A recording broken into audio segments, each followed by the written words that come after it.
Bonjour à tous. Eh bien, nous sommes au 5e jour de ce festival Terre de Blues, 5e jour de notre présence à Marie-Galante. Nous avons rencontré beaucoup de gens et aujourd'hui, nous sommes un ZCL un peu spécial puisque traditionnellement, le ZCL se fait du lundi au vendredi et cette fois-ci, nous avons tenu à être présents ce samedi à Grandbourg en direct de Canal 10 et bien sûr de RHC Radio Haute Tension. Voilà. Alors aujourd'hui, le programme il est un petit peu lourd puisqu'on va commencer avec Marie-Zed Zoll qui est la présidente de la communauté des communes, mais qui est aussi maire de Grandbourg. Bonjour. Plus tard, nous allons recevoir Georges Bridan, conseiller régional en charge de la culture. Avec lui, bien sûr, nous parlerons de culture, mais aussi de terre de blues. Joël Nankin, qui a fait une exposition particulière à l'occasion du centenaire de Guy Tyrolien, puisque c'est son centenaire, est déjà là. Nous allons le recevoir aussi. Nous devrons recevoir plus tard Jean Girard, Madame Bessry, et aussi un jeune chanteur guadeloupéen qui vient de sortir cet album, Back to Roots, il s'appelle Christophone. On va le recevoir tout à l'heure, mais pour l'heure, nous sommes avec Marie-Zed Zoll. Bonjour encore. Alors, nous sommes au 5e jour de notre présence ici. Nous avons rencontré beaucoup de Marie-Galantais et je vais vous dire que les Marie-Galantais ne sont pas très optimistes sur l'avenir. C'est sûr que le contexte n'est pas très favorable puisque comme vous le savez, nous sommes passés d'une population il y a 20 ans ou 30 ans de 18 000 habitants et maintenant nous en sommes à 10 000. Oui. Donc il n'y a pas effectivement de quoi se réjouir. Arrivés aux affaires depuis maintenant 1 an et demi, nous avons néanmoins posé le cadre d'un nouvel espoir, d'une nouvelle espérance. Comme vous le savez, nous avons été retenus par la Commission européenne et l'État français pour justement donner une chance à Marie-Galante par un développement intégré du territoire. Alors, juste une question. Quelle est pour vous la priorité aujourd'hui? L'emploi ou le retour des Marie-Galantais ou les deux à la fois? Mais la priorité est déjà de donner à vivre aux Marie-Galantais sur leur territoire. Donc déjà ceux qui sont là et inciter et rendre le territoire attractif pour que les autres puissent y venir. Donc pour cela, la priorité, la première serait l'emploi, créer de l'emploi. Et c'est pour ça que les axes de développement que nous avons choisis, notamment à travers le développement durable et l'autonomie alimentaire, tout ça, c'est créateur d'emplois et c'est ce pourquoi nous nous battons. Vous créez, comme on dit, vous créez des conditions pour la création de l'emploi, puisque les collectivités ne créent pas d'emploi. Non, mais nous posons le cadre, nous mettons le contexte favorable à cette création d'emplois. Et comme vous le savez, tous ces métiers du développement durable, que ce soit à travers les énergies propres, que ce soit à travers l'agriculture, sont créateurs d'emplois. Et c'est ce pourquoi nous nous battons. Puisque Marie-Galante a une carte à jouer au niveau de son agriculture durable, de son territoire indemne de chlordécone, comme vous le savez. Donc nous avons l'ambition de redevenir le grenier de la Guadeloupe, comme nous l'avons été. Pour cela, il faut que nous redonnions confiance à nos agriculteurs. Et cette confiance, pour produire, les incitera à produire. Donc ce sont des volets que nous avons dans notre cadre pour justement accompagner nos agriculteurs, accompagner nos entrepreneurs, redonner confiance à nos étudiants, à nos enfants, puisque par le collège, vous savez que le collège de Grandbourg a été primé meilleur collège, good example dans le contexte du cadre Erasmus+. Donc les enfants ont eu à échanger pendant 2 ans avec le Danemark, avec le Portugal dans l'entrepreneuriat. En étant sélectionnés comme meilleur collège des 28 États européens, vous pensez bien que ça leur donne confiance en eux et c'est ça qu'il faut redonner. C'est redonner confiance à notre population en ses potentialités, croire de nouveau que nous sommes capables d'eux. Vous pensez qu'on peut inverser la tendance de l'exode ? Honnêtement. Oui, je pense que si nous arrivons à faire vivre ce cadre, à développer les énergies, à créer de l'emploi, la courbe s'inversera parce que personne ne quitte son territoire de plein gré. On n'a pas envie d'aller vivre chez les autres par pur plaisir, quelle que soit la destination. Non, mais quel que soit surtout ceux qui partent d'un territoire, c'est vraiment parce qu'ils y sont contraints, pas par plaisir. Donc je crois que le Marie-Galantais, pour peu qu'il ait l'occasion de vivre et de travailler avec un minimum chez lui, il y restera. Oui, parce qu'effectivement, on a le sentiment que la diaspora marie-galantaise est plus importante à l'extérieur que sur le territoire, et c'est ça la problématique. Alors, autre souci, j'ai remarqué en discutant avec des élus, ils disent aujourd'hui, si les élus guadeloupéens ne s'occupent pas de Marie-Galante, on passera à une com. On peut tout dire, mais avant de... Je crois qu'il faut d'abord... C'est possible ça? C'est possible? C'est pensé déjà? S'ils vous le disent, c'est qu'ils y ont pensé. Mais avant toute chose, je crois qu'il faut déjà poser un cadre. On ne peut pas dire les choses pour faire bien des effets d'annonce. Vous savez que moi, je suis pragmatique et je veux faire des choses concrètes. Donc, pour le moment, notre préoccupation, c'est donner aux Marie-Galantais les conditions de vivre à Marie-Galante et de vivre bien. C'est cela que nous voulons. Permettre à nos enfants d'étudier à Marie-Galante dans les meilleures conditions. Nous allons très prochainement ouvrir la première école de codage numérique, l'école Simplon d'Outre-mer. Donc ça, tous nos enfants qui sont borderline, qui n'ont peut-être pas aimé, apprécié, n'ont pas été adaptés au parcours classique, pourront peut-être, nous découvrirons des talents, que ce soit pour créer des programmes informatiques, que ce soit pour créer des jeux vidéo. 5 promotions de 20 étudiants. Donc c'est ça. Nous voulons des actions concrètes qui donnent de véritables espoirs à nos jeunes. Alors, que vous le vouliez ou pas, Marie-Galante dépend entre guillemets des collectivités, des 2 collectivités. Est-ce que vous êtes entendu quand vous poussez une gueulante, comme on dit? Reprenez votre question. Je dis, est-ce que vous êtes entendu de la part des collectivités? Parce que, en fait, le développement de Marie-Galante aussi dépend de l'Europe, probablement, mais aussi d'abord des 2 collectivités régionales et départementales. Est-ce que vous êtes entendu du côté de M. Chalus, je vous le dis, ou de Mme Borel? Mais à partir du moment où vous êtes convaincu que vous portez un projet cohérent, il n'y a aucune raison, si toutes les volontés sont mises, que vous ne soyez pas entendu.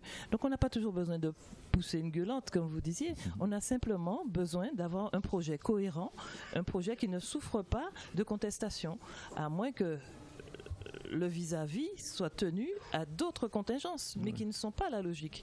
Donc, on peut prendre l'exemple très récent du combat que nous avons eu à mener pour l'autonomie énergétique de notre territoire, où Marie-Galante, en tout cas, je défendais avec la majorité des élus le fait que nous voulions aller vers l'autonomie énergétique du territoire avec des énergies propres.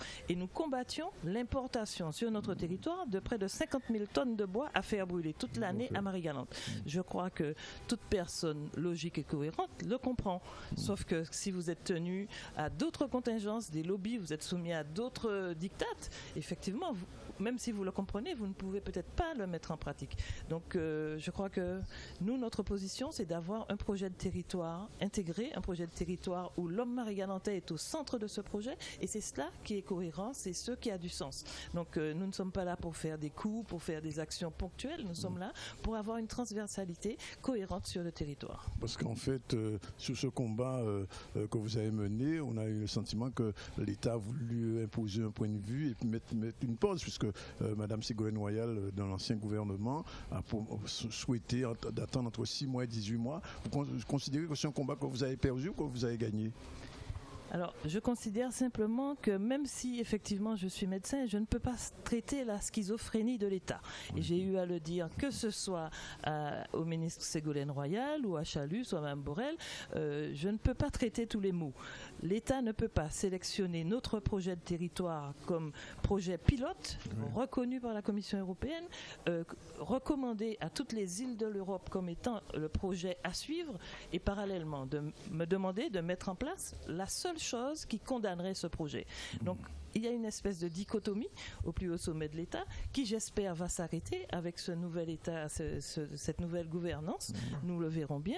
Le choix de Nicolas Hulot au ministère de l'Environnement nous donne quelque espoir, si toutefois il a les moyens de faire ce qu'il dit. Madame Miraculeux-Bourgeon me disait qu'il serait souhaitable que Nicolas Hulot vienne à Marie-Galante. Vous pensez l'inviter? Alors je pense qu'il y a une, de toutes les façons, il y a une cohérence dans l'action gouvernementale, donc les dossiers suivent leur cours. Nicolas Hulot, qui est connu et reconnu, on sait quelle est sa position, ou quelle serait sa position par rapport à notre dossier. Mais après, reste à savoir s'il aura véritablement les moyens de faire ce qu'il dit. C'est vrai que ça suscite une belle espérance pour nous, et de toutes les façons... Vous avez cherché à le contacter déjà? Oui, bien sûr. Vous savez bien que la femme que je suis, voilà, c'est évident que nous sommes déjà en contact avec son cabinet et que nous avons plutôt une écoute favorable. Mais quoi qu'il en soit, il est hors de question de nous laisser imposer quoi que ce soit sur notre territoire. Nous avons très clairement dit que nous sommes maîtres de notre territoire et de notre développement. Donc, quelles que soient les sommités, nous ne nous laisserons pas imposer quoi que ce soit. Ces 18 mois proposés par Ségolène Royal ont permis une chose, c'est que la population comprenne mieux quels étaient les enjeux. Et ça, c'est une bonne chose pour nous, parce que pendant longtemps, on nous a fait le chantage au démarrage de la récolte. Vous avez bien vu qu'une fois que ce démarrage de la récolte a été fait, le problème reste entier, sauf qu'on se rend compte d'une chose, que ceux qui pensaient justement utiliser ce démarrage de la récolte pour condamner notre projet, on a bien vu que leur souci n'était pas les planteurs, puisqu'ils n'avaient fait aucun travaux au niveau de la sucrerie, et on a encore perdu un mois avant que cette récolte puisse vraiment démarrer. Donc on voit bien que leur souci n'était pas l'intérêt des planteurs, n'était pas l'intérêt de la récolte. Donc nous ne nous sommes pas laissés faire, comme vous le savez, et aujourd'hui la récolte va, et n'empêche que les projets sont toujours là. Nous disons toujours que nous ne laisserons pas polluer notre territoire par un projet qui n'est que capitalistique. Est-ce que pour vous, la canne a un avenir à Marie-Galante? Parce qu'on a parlé de supprimer la canne, mettre du vignoble, enfin c'est dans l'air. Alors, qu'est-ce que vous dites sur cette question bien précise? La canne a un avenir certain sur Marie-Galante, sauf que ceux qui étaient aux commandes de l'accompagnement des planteurs n'ont pas fait ce qu'il fallait. Il aurait fallu, puisque la fin des quotas a été annoncée depuis 2006, l'Europe a laissé 10 ans au pays pour s'organiser en leur donnant en plus les pistes d'action, en leur disant il faut aller vers la diversification et il faut aller vers la revalorisation des produits de la canne. Donc ils n'avaient même pas à réfléchir, on leur a donné les pistes. Il fallait pour la canne de Marie-Galante et de Guadeloupe faire le dossier d'identification géographique protégée, ce dossier qui permettait de faire que le sucre de Guadeloupe ou de Marie-Galante plus singulièrement soit protégé et ne soit pas dans le champ concurrentiel où il se retrouve avec des pays, des grands producteurs comme le Vietnam, le Brésil, etc. Donc ceux-là même qui disent défendre les planteurs, défendre la filière canne sucrome, n'ont pas fait le seul dossier. Il n'y avait pas 2 dossiers à faire, il y avait un dossier à faire en 10 ans. Donc si leur intérêt premier était l'intérêt des planteurs, ils l'auraient fait. N'ayez crainte, nous avons prévu de le faire dans notre projet de territoire. N'empêche que eux, leur seul projet a été, vu la fin des quotas, de préparer eux leur diversification en se transformant en électriciens. Et c'est pour cela que la compagnie Albioma, avec les gérants de la sucrerie, eux, parce que vous savez que la sucrerie de Marie-Galante est actionnaire d'Albioma, donc tout ça fait que eux ont préparé leur fin des quotas, mais ils ne sont pas préoccupés de la fin des quotas pour les planteurs. Et c'est ce que nous avons dénoncé depuis tantôt, et c'est ce que nous continuerons, et c'est ce que nos planteurs ont enfin compris. Ils ont été manipulés pendant la période avec la menace de la récolte. C'est sûr que ça fait peur, vous avez travaillé 1 an, vous attendez cette récolte. Donc non, maintenant la récolte est là, le problème est entier. Donc nous sommes encore plus sûrs de nous maintenant en disant nous n'accepterons pas qu'on pollue notre territoire. Vous avez vu la récente brume de sable.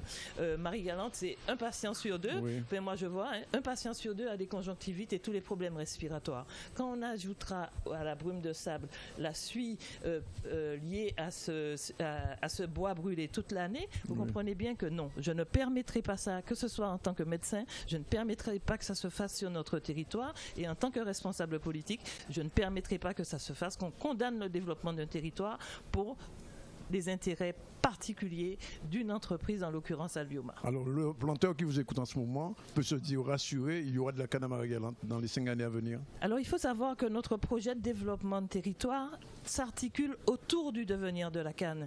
Et c'est ça la manipulation, c'est qu'ils ont souvent fait croire que Maryse voulait tuer canne là. Maryse ne veut pas tuer canne là parce que Maryse... sur WhatsApp. Oui, mais sur WhatsApp, il y a du bon et du moins bon.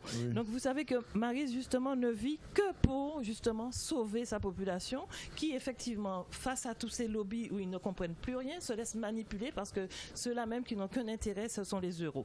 Donc non, effectivement, je préfère sacrifier ma vie professionnelle mais me battre pour que ma population ne se fasse pas avoir par les sirènes.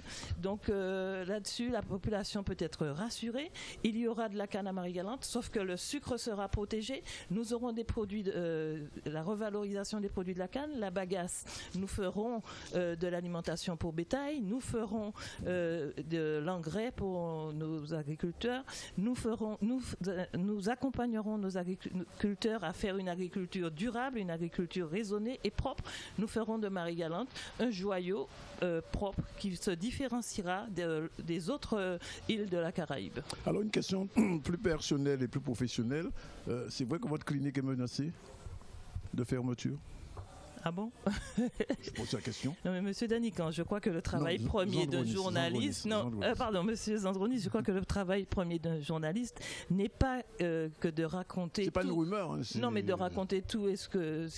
Alors, de toutes les façons, les comptes de toutes les sociétés sont publics. Je crois que vous pouvez avoir accès à tous les comptes. Mais rassurez-vous, ma clinique, au contraire, vous me donnez l'occasion de faire de la pub. Alors, il faut savoir que ma clinique va et elle va très bien. Nous avons le seul service d'éducation thérapeutique, toujours dans l'intérêt que nous avons pour la population marie-galantaise et guadeloupéenne, qui prend en charge l'entité cardiovasculaire. Vous avez en Guadeloupe des services qui prennent, que ce soit le diabète, l'hypertension, de façon séparée. Nous avons compris, et le médecin que je suis, diabétologue, a compris que c'est une entité cardiovasculaire qui fait que notre population guadeloupéenne est en train de mourir de ces fléaux, parce que justement, pour le lobby de l'import-export, de tous ces produits transformés qu'on nous impose et les mauvaises habitudes alimentaires qu'on donne à nos enfants, simplement pour les lobbies financiers, on est en train de décimer la population de Guadeloupe. Vous savez qu'au niveau du diabète, nous sommes 2 fois plus touchés que le territoire métropolitain. Eh bien, j'ai choisi, et Betty Bézrive pourra vous le confirmer, quoique la sécurité sociale ne prenne pas en compte ces pathologies, cette éducation thérapeutique qui me coûte beaucoup plus cher qu'un service de médecine normale, eh bien, j'ai choisi d'ouvrir ce service d'éducation thérapeutique où il faut savoir que j'ai plus de 10 soignants autour d'un patient. D'accord? Donc ça nous coûte beaucoup plus cher. On peut venir de la Guadeloupe chez vous. Mais ils viennent. Les cardiologues et les endocrinologues envoient toutes les semaines des patients dans mon service parce que justement c'est le seul qui prenne en charge l'entité cardiovasculaire, diabète, hypertension et obésité. Donc même si ce n'est pas remboursé, il faut savoir que, alors pour vous expliquer, j'ai 8 lits d'éducation thérapeutique et 8 lits de SSR indifférenciés, la convalescence. Je suis payé pareil que ce soit pour le service où je vois les malades 1 fois par semaine que celui qui mobilise 10 soignants autour de chacun des patients. Mais j'ai choisi de le faire, même si je travaille à perte, pour justement la santé des Guadeloupéens. Parce que c'est plus important pour moi de sauver la vie des Guadeloupéens, d'arrêter nos éclopés, nos AVC à 50 ans, nos pieds coupés, nos bobos qui ne guérissent pas, tout simplement parce que même si on ne me rembourse pas ces soins-là, c'est pas grave, mais ma population va mieux. Vous n'aurez pas beaucoup de médecins à Guadeloupe qui le font, d'accord? Parce que, mais Betty Bézri vous expliquera ça mieux que moi, d'accord? Le service d'éducation thérapeutique, nous ne sommes pas payés pour tout ce que nous dépensons, mais c'est pas grave. Marie Zetzol, avec son équipe, a choisi d'être formée, d'être qualifiée pour prendre en charge. Absolument, j'ai passé un DU d'éducation thérapeutique et mes infirmières aussi pour prendre en charge de la meilleure façon qui soit notre population, qu'on ne peut pas continuer à regarder mourir comme ça, simplement parce qu'on favorise les McDonald's, d'accord? Il est temps qu'on se réveille, il est temps qu'on remette notre population à l'agriculture, il est temps que nos enfants comprennent qu'il vaut mieux manger sainement que manger parce qu'on mange ça aux États-Unis, parce qu'on mange ça, d'accord? Il faut arrêter, et je crois que votre travail à vous, journalistes, plutôt que de répéter des choses qui n'ont ni queue ni tête, excusez-moi monsieur Zandronis, serait de faire serait justement d'éduquer, de faire des émissions mais fondamentales pour sauver les 400 000 Guadeloupéens, parce que nous allons crever de cette malbouffe. Non mais nous allons crever. Non mais il ne faut pas simplement. La différence c'est qu'il ne faut pas se contenter de faire de l'information, parce que vous savez bien que depuis le temps qu'on en parle, si l'information suffisait, la population serait en meilleure santé. Et là, c'est le médecin qui vous parle. On a bien vu avec le recul, moi, il y a 30 ans que je suis médecin en Guadeloupe, mais on voit bien que l'information, dire à un patient, prends ci, prends ça, fais ci, ça ne marche pas. Oui. Il est temps maintenant, même quand vous appelez Sophia, et j'aurais en discuté avec Betty très sûrement, ça ne suffit pas. Il faut éduquer le patient, être en cogestion de la maladie, ça veut dire cheminer avec le patient à son rythme. Si vous me dites, je ne veux pas prendre de médicaments et vous êtes diabétique, moi, Marie Zetzol, je vous dis, ok, ne prends pas de médicaments. Mais je vous donnerai toutes les cordes et vous-même, vous reviendrez en me disant, finalement, ce que je voulais, ça ne marche pas. Donc, c'est cette cogestion qu'il faut apprendre à faire avec les patients. Il faut arrêter d'ordonner. Le médecin dorénavant n'est plus l'ordonnateur. Le médecin, maintenant, est l'éducateur. Et c'est ça qu'il faut. L'éducation thérapeutique, c'est l'avenir. Mais ça, c'est pas la Guadeloupe qui a ce problème, c'est le système de santé français.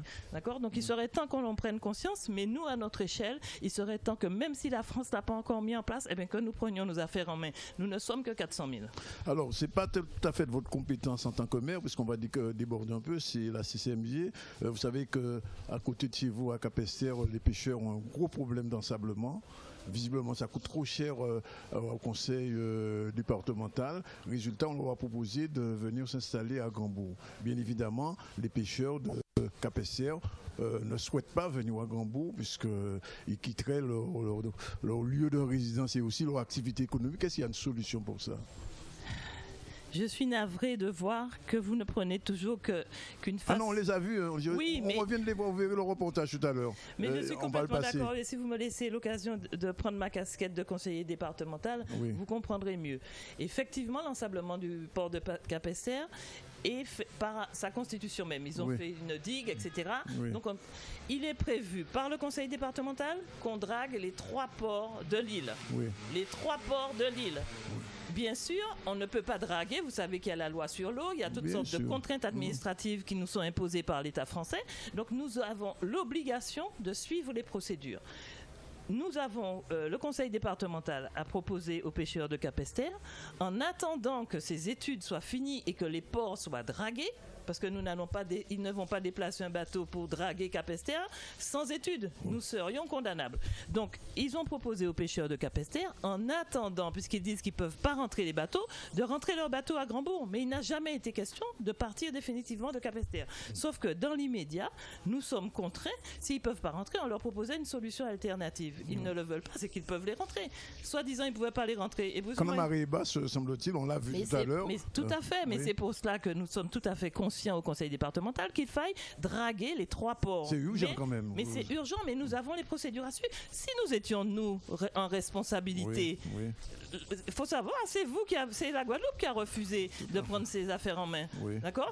Certains Guadeloupéens, peut-être, mais c'est la population de Guadeloupe, la majorité a refusé. Donc nous sommes contraints de nous soumettre à la loi française. Et la loi française, nous impose une procédure que nous sommes tenus de respecter. Nous en sommes là. Donc le conseil départemental a lancé les études pour permettre le dragage des ports, mais bien sûr, de façon cohérente, les 3 ports en même temps. Nous n'allons pas déplacer un bateau pour un port, repartir, parce que c'est vrai que ça a un coût. Donc, de façon globale, ils font l'étude des 3 ports de Marie-Galante, ils dragueront les 3 ports en même temps, et tout va rentrer dans l'ordre. Mais il faut savoir que pour Cap-Esther, pour que ça ne se renouvelle pas, il faut casser la digue. Donc, ce sont des gros travaux qu'il y a à faire, qui seront faits. 500 000 €. Oui, peut-être, mais il faut le faire. Tant que nous ne l'aurons pas fait, le problème sera récurrent. Donc, de dire que, parce qu'il paraît ce qui s'est dit aussi, Maryse besoin mettait toute bite un grand bout et Maryse veut mettre CP. Mais pas du tout. Quel serait mon intérêt, puisque le marché aux poissons de Cap-Esther, c'est d'activité économique. Quel serait notre intérêt, nous, communauté de communes, avec ma casquette de communauté de communes, ou voire même le port départemental, d'arrêter ce port? Ça n'a aucun intérêt. Il n'a jamais été question de ça. Il a été question de leur proposer une solution alternative en attendant que les travaux se fassent. Ils vous entendront. Dernière question, bon, c'est Terre de Blues, ça fonctionne bien, et j'ai envie de dire, malgré le mercato. Qu'est-ce que ça veut dire, le mercato? Désolé. Hein, oui, c'est un terme footballistique. En fait, Camille Pélage a été un petit peu écarté, mais en fait, ça n'a pas empêché que le festival se fasse bien. Alors, j'ai envie de vous dire, voyez, je vois que vous aimez en fait le cancan, mais c'est bien chez nous. Il y a pas de... On vous pose des questions, il faut vous poser des questions. On se reconnaît, nous aimons tous ça, c'est notre culture, il n'y a pas de problème avec ça. Camille Pélage n'a pas été un petit peu écarté du festival. Il a démissionné? Il a été complètement. Je préfère non, on n'est pas là pour. D'accord? Il n'a pas été. Je lui avais confié la direction du festival. J'ai décidé avec mon conseil communautaire, et ça a été voté à l'unanimité, moins une abstention de Madame Bourgeois et quelqu'un d'autre du Gustarima qui a voté, qui s'est abstenu. Le conseil communautaire en majorité a voté pour que la direction me soit confiée. Où est le problème ? Où est le problème? C'est une décision du conseil communautaire de Grandbourg, de Marie-Galante. Et tout va bien. Ah, mais tout va très bien. Camille Pélage n'en est pas moins mon 3e vice-président, en charge de l'abattoir, en charge des déchets. Nous travaillons de façon tout à fait normale avec Camille Pélage. Je n'ai aucun problème avec Camille Pélage pour ces dossiers-là. Je suis, en tant que présidente, libre de confier tel dossier à un conseiller et tel autre à un autre. En tout cas, vous préparez déjà le 20e anniversaire, parce qu'on est au 18e. Avant le 20e, il y a le 19e quand même. Bon, enfin, l'exclusion, ça va être le 20e. Pourquoi? Ça va être un moment important pour vous, non, pour le festival? Parce qu'en fait, quand le festival a commencé, c'est la dernière question, beaucoup de Marie-Galantiens ne se reconnaissaient pas dans ce festival. Aujourd'hui, ce festival fonctionne. La seule chose qui manque, c'est une évaluation économique. Alors, pourquoi est-ce que pour vous, le 20e serait plus important que le 19e? Nous, notre politique est de monter en gamme dans ce festival. Oui. Donc, nous étions à la 17e l'année dernière, la 18e, nous faisons mieux, la 19e, nous ferons encore mieux, et nous espérons toujours continuer à faire mieux pour tendre vers l'excellence. Oui. Je ne sais pas, vous sous-entendez sûrement quelque chose qui m'échappe, mais le 20e festival, avant, je penserais d'abord au 19e. Vous savez que cette année, pour le festival de Marie-Galante, nous avons mis en place des nouveautés, et notamment pour revenir à votre préoccupation première qui était la jeunesse, eh bien le FestiJob, je crois que c'est le premier festival peut-être de France qui organise ce FestiJob, j'ai la prétention de dire en tout cas de Guadeloupe, le FestiJob, où nous avons mis les entreprises. Combien de jeunes ont été employés? Si vous me laissez finir, vous aurez la réponse. Oui, d'accord. Donc, nous avons mis les entreprises en face des demandeurs d'emploi. Nous nous sommes associés pour ce faire à Pôle emploi et ce sont une centaine d'emplois qui étaient proposés aux jeunes. Tout ça pourquoi? Pour les faire travailler, certes, pendant les 4 jours du festival, mais aussi avec un accompagnement vers la professionnalisation. Et ça, c'est l'engagement qu'on a pris avec Pôle emploi et les différents partenaires de l'insertion. Donc, nous ne sommes pas dans le cancan, nous ne sommes pas dans le... Excusez-moi l'expression. Dès qu'on pose une question, excusez-moi. Non, excusez-moi. Nous ne sommes pas dans le fun chou. J'ai estimé que la direction du festival, je saurais me l'approprier. Je me la suis appropriée. Camille Pélage a en charge des déchets et ça se passe très bien.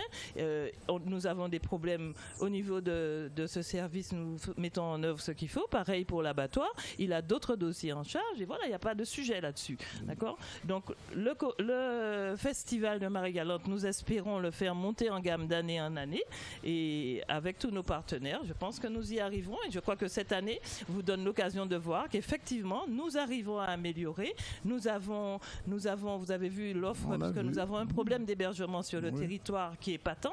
Nous avons ouvert le camping municipal de Grand-Bourg. L'année prochaine, j'ose penser que les communes de Capesterre et Saint-Louis pourront aussi offrir un camping municipal, comme ça élargira encore parce que là nous en sommes à 200 réservations pour le camping.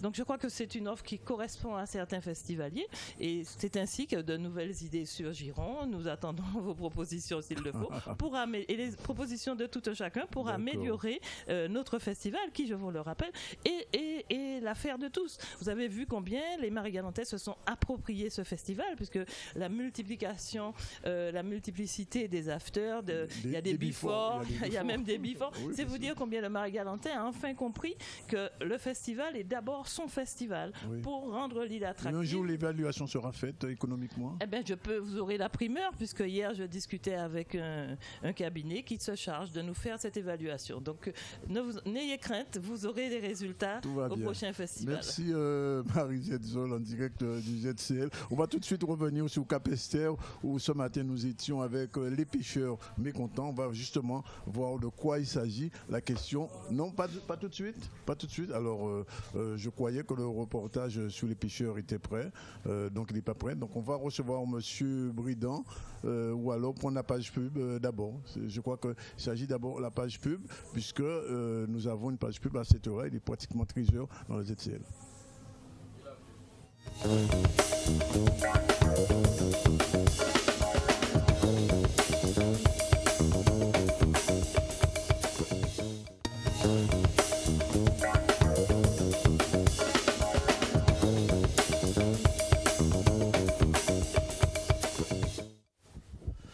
Voilà, retour sur le plateau du ZCL en direct de Terre de Blues et de Marie-Galante, bien sûr. Depuis 5 jours, nous avons reçu le maire de Grand-Bourg, aussi président de la communauté des communes.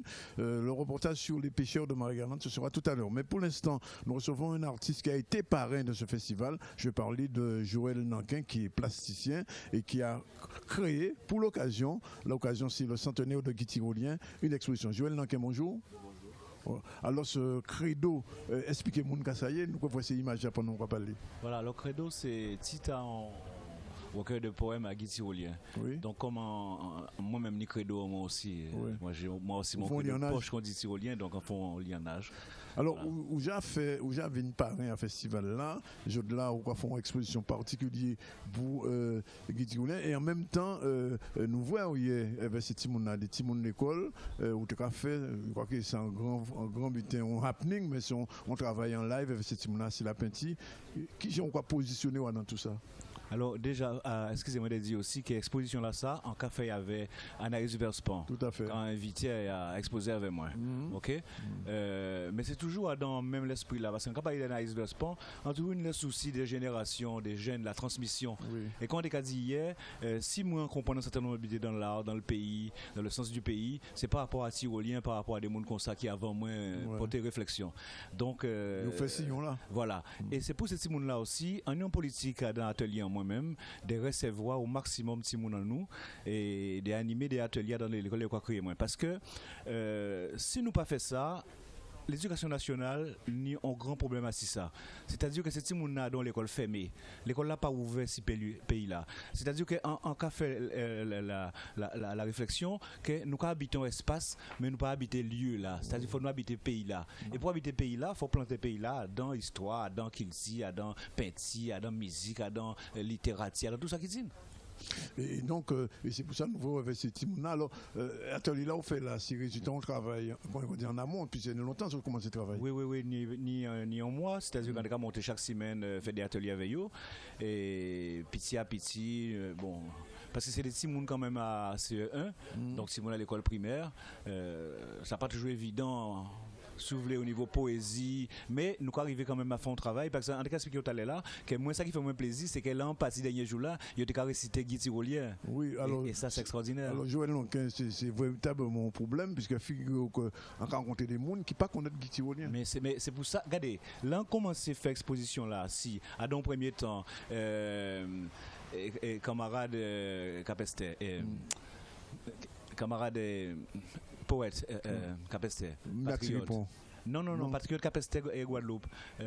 Sonny Rupert. Parce qu'en fait, en exposition Sonny Rupert, on travaille sur Sonny Rupert. Oui. Après ça, en ville, on travaille actuellement sur Guy Tyrolien. C'est parce qu'en cas de ça tout souvent, en cas fait un constat que nous absents de nous-mêmes. Ouais. Et que si nous pas ni modèle et nous n'y là. Par exemple, l'école avec ces Timoun-là. Mais par exemple, John Timoun, par exemple, le soleil est un œuf de lumière produit par la nuit. Mais là, il peine ça. Mais ça belle parce que. Vous comprenez? 40 radins. Voilà, 40 radins. Ouais. Mais non seulement ça, c'est que ça n'y en valait parce que son Guadeloupéen con. Comprenez son Guadeloupéen quand il y a de réflexion là, c'est pas toujours nous qui penser que tout ça qui est bon pour nous, c'est tout ça qui vient de haut et que nous pas aimer nous, c'est ça, il faut dire ça. Alors c'est dans l'école là que nous commençons à faire ça. Si dans l'école là nous commençons à apprendre à faire ces monde là que ici en informatique, ces messieurs, ces petits jeunes là qui travaillent là, yo brillant, yo bon, un tel qui travaille là dans le domaine là, il bon, mais yo qui envie aussi ni des modèles à Kazayo. Et c'est ça qui est en gourmet pour nous ni. C'est-à-dire qu'il faut nous ni propre modèle à nous aussi sans pour autant que nous sortir dans le monde. Et ça qu'on aime avec justement Guy Tyrolien, et quand nous tape là, exemple là, c'est qu'elles sont grands humanistes. C'est que tout en étant vous, ou c'est l'humanité, ou c'est l'homme. Et c'est ça le rôle justement de l'art et de l'artiste. Alors, Joël, exposition là, vous faites à Château-Murat, ouais. Mais moun qui Sainte-Anne, moun qui Douville, moun qui La Pointe, moun qui Bastia, est-ce qu'il y a que vous voyez en Guadeloupe? Alors, faut dire déjà que c'est à l'invitation à conseil régional qu'on fait exposition à ça là. Parce que comme on dit, on pas attendre le 100e anniversaire là pour moi te faire. Depuis l'année passée, on présentait en Guadeloupe travail là ça qui c'est credo à Guy Tyrolien. Donc vous pouvez représenter en Guadeloupe encore. Il est resté Marie-Galante? Non, il est resté Marie-Galante jusqu'au 18, mais il est en permanence en atelier en moins après ça. Voilà. Alors Joël, ou plasticien, mais tout à l'heure nous avons vu un petit extrait à musique à Akio et musicien là où il a diviner. Non, à présent, en plus qu'à coûter parce qu'on ne peut pas multiplier, on peut faire tout bitin. Parce que là, quand il s'est fait tout bitin, moi, on paie ça. On peut faire tout bitin à la fois. Parce qu'on peut faire tout mal ou pas faire pour un bien. Mais on consacre à petit en moins et puis. Voilà. Musique, on laisse tomber. Voilà. On pas laisser musique tomber parce que ça donne moins. Mais on pas qu'à pratiquer musique. À CD ou quoi. Voilà. Mais on pas à pratiquer, mais on qu'à coûter, on sont mélomanes. Et qui sont pas voir qui est rentré en 40e l'année, ou tu es parmi les fondateurs comme ça, qui sont pas voir développement depuis 40 ans. C'est difficile pour moi porter un coup d'œil, c'est ça parce que nous dit c'est que les générations qui ont passé et nous pas même génération là. Génération moi c'est une génération d'engagement, de politisation, de combat, il faut dire ça, parce que nous avons un vrai pays là en juin, nous avons dénoncé, nous avons fait des bêtises. Mais en cas que c'est la Guadeloupe même qui pède force là ça. C'est pas seulement à Kyo. C'est-à-dire qu'à Kyo, à l'image à pays là. OK? Mais en cas trouver qu'il y a un engagement, c'est-à-dire l'engagement c'est pas seulement dans les mots. L'engagement, c'est qu'ils ont constitué ou quoi positionner par rapport à des faits, par rapport à l'Europe, par rapport à gens qui ont crasé nous. Voilà. Et vous trouvez que ces groupes Massapoula pas qu'à répondre à l'engagement là encore. La différence qui tient, c'est ça en carré c'est non politisation là. C'est-à-dire que nous, en génération moins, l'antenne 18-20 ans, nous t'es politisés. Et actuellement, nous avons une dépolitisation. Non seulement à Kyo, mais toute la Guadeloupe. Toute la jeunesse. Tout le monde. C'est-à-dire qu'actuellement, tout le monde a dans facile là, tout le monde a mangé, tout le monde a boire. Mais à l'époque, en moins, c'était pas ça. À l'époque, en moins, c'était avant tout en idéal qu'on devait défendre. Actuellement, le monde n'a pas d'idéal encore d'autres qui boivent manger. Joël, ni monde qui a gardé au Martinique, ni monde qui a gardé en Guadeloupe, mais aussi en France, par rapport à l'exposition là, ça, il présente en Guadeloupe à Murat jusqu'au 18, c'est ça? Jusqu'au 18, oui. Et après, vous-même, Pentigre là, quoi diviner après? Vous savez, moi, tant qu'on y force, tant qu'on continue à battre, parce qu'en union idéal, en cas quoi dans des bitins. Et c'est ça qu'on dit justement, c'est que là, sont artistes, nous avons en pile chance, on a une chance d'être un artiste. Et on est engagé. On pas aimer les bons engagés parce que souvent ici, les gens engagés, ça va faire enrager. On pas mon enragé. Non, pas mon enragé, on sont au contraire qui ont essayé de porter le maximum l'amour dans un affaire. Vous comprenez? Et peut-être trop, ça rappelle moins. D'accord. En tout cas, Joël, nous avons dit merci de venir. Merci. Et nous avons dit gens qui peuvent voir exposition. Alors, quand même, on va permettre quand même dire certainement des merci parce que, vous savez, moi, là, il pas bon, quand dit pas bon. Il a toujours dit pas bon, là, il pas bon. Mais là, ça, en visite quand même, déjà, permettez-moi de faire ça. Qui a recevoir nous en plus à Marie-Galante qui s'est payé en moins. OK? La communauté de communes qui marchait à dedans, mais aussi et surtout la région. Parce que là, ils ont contacté moi, et déjà, Monsieur Bredan même était dans l'exposition là. Il était dans l'exposition là, là nous l'exposition Credo, il est fini, OK? Et donc c'est tout de suite là nous fait proposition là, tout de suite tout le monde était OK et c'est ça qui fait moi plaisir parce que faut nous comprendre nécessité aussi à la Guadeloupe c'est la pointe mais c'est aussi Marie-Galante. Donc la nécessité aussi d'investir dans la culture tout partout. Merci d'être ça. Merci. Bien, merci à Joël Nankin. Et puis, justement, pour faire la transition, on va avoir un petit extrait du. C'était hier soir. C'était le Les Roses d'Akio. C'est tout près d'ici, sur le port, à côté. Et ça était belle. En passant, si Joël était là hier soir, nous allons regarder un petit extrait, un petit frisé à ça.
Voilà, retour donc sur le plateau et je vous l'ai dit, on attendait monsieur Georges Bridan, ça y est, il est avec nous. Georges Bridan, c'est le conseiller régional chargé de la culture et il est particulièrement dans sa place aujourd'hui. Il est à Marie-Galante, à d'autres titres, il est aussi d'origine Marie-Galantaise. Je ne me trompe pas, Georges Bridan? J'ai des parents, effectivement. Mais tous les points sont un peu d'origine Marie-Galantaise. C'est bien ce que je me disais. Alors, vous êtes ici pour le festival Terre de Blues. Alors, premier sentiment, ce que vous avez vu depuis hier soir?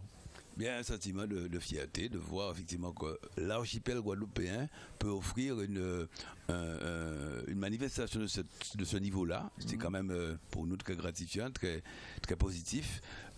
Du point de vue de l'organisation, du point de vue également de l'offre artistique et musicale, mais du point de vue également du potentiel en termes de développement pendant la période du festival, les retombées dont bien sûr on nous parle on précise, on pense qu'elles vont être précisées, mais les retombées qui sont inspirées, l'évaluation. Mais on sent que pour une île qui a quand même quelques difficultés, qui souffre aussi de l'exode une partie de sa population, il est important qu'il y ait des manifestations phares, locomotives, qui puissent tirer l'île justement vers le haut. Oui. Et celle-ci en est une, de mon point de vue. Et donc, vous avez dit hier soir, dans le petit brief que vous avez fait, que finalement, ce festival pourrait être le festival de la Guadeloupe. C'est bien ce que j'ai compris? Dans notre esprit à la région, vous savez, il y avait le Guadeloupe Festival qui existait, parallèlement au festival Terre de Blues. Oui. Nous avons pris une année, en quelque sorte, d'observation, et de manière conservatoire, nous avons dit que nous jolions le Guadeloupe Festival. Oui. L'idée, c'est que nous puissions offrir au pays, Guadeloupe, à l'archipel, des festivals qui ont du sens. Oui. De par les thématiques, festival de gros cas, peut-être festival de jazz, mais aussi des festivals un peu généralistes. Terre de Blues en est un, c'est-à-dire qui promotionne les musiques dites créoles, ou musique du monde aujourd'hui, de blues, mais avec une ouverture effectivement vers les musiques qui ont émergé notamment dans des terres qui ont connu effectivement la souffrance et l'esclavage. Donc, le festival, on se pose la question de savoir, est-ce qu'il ne convient pas de faire au fond de ce festival le festival de l'archipel à Marie-Galante, mais qui bien sûr serait toujours Terre de Blues. Mais l'idée c'est quoi? C'est que nous puissions peut-être davantage mutualiser nos moyens, faire en sorte qu'au lieu de disperser les efforts, et puis en mettre davantage de fonds dans un festival qui fonctionne, mais avec aussi une obligation pour nous qu'il y ait des retombées, y compris sur le milieu artistique, le milieu musical, c'est-à-dire que ça permette, pourquoi pas demain, de créer un marché de la musique et qui fasse venir des producteurs, des tourneurs à Marie-Galante et en Guadeloupe, pour que demain, ceux qui voient notre offre culturelle, notre offre musicale, et que cette offre-là, eh bien, ils soient à même de pouvoir détecter les talents qui sont dits exportables et qu'on puisse faire tourner aussi ces groupes musicaux ailleurs que dans l'archipel guadeloupéen, qu'on puisse leur permettre d'avoir des contrats dans d'autres pays. Ce que vous dites là est intéressant et innovateur, mais ça signifie, je pose la question un peu brutalement, qu'on prendrait le festival de Marie-Galante pour en faire un festival guadeloupéen. Ah non, entendons-nous bien. D'ailleurs, j'ai commencé à échanger avec la présidente de la communauté sur cette question-là.